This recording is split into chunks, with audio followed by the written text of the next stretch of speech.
Nasa Starbucks ang babying botiki na yan. Ano order mo? Ano order mo? Strawberry, berry, berry, berry. Nasa Starbucks si botiki. Ay.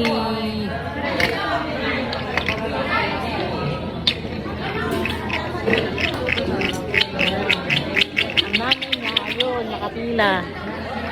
Ay, kayo mo coffee, Jenny? Kayo, joke ba yung akin?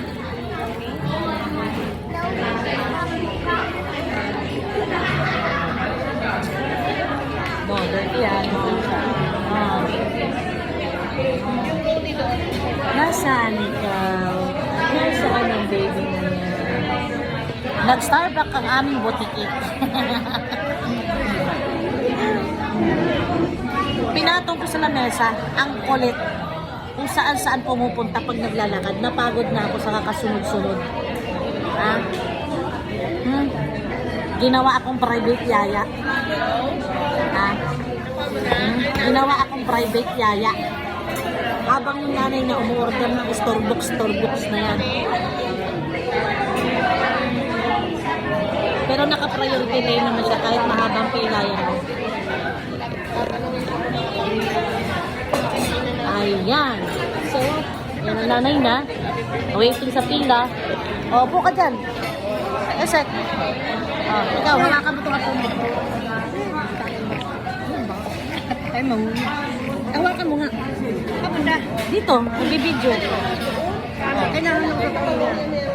Priority na.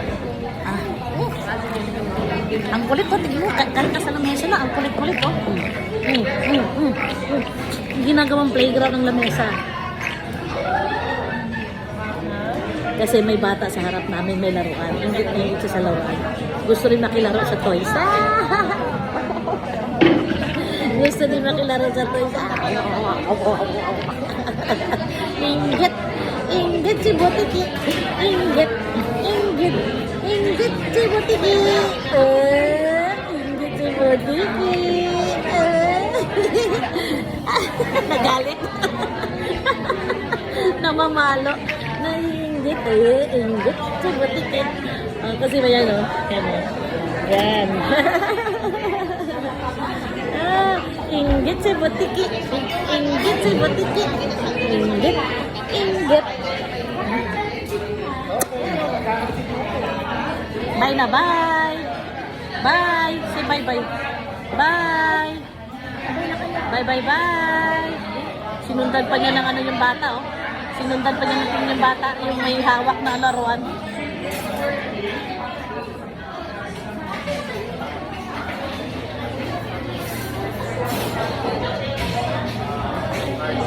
Oh, sige, lakad.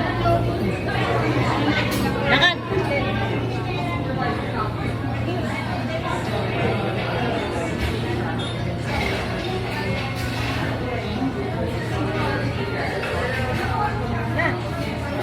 Pipila daw siya, order daw siya ng kape.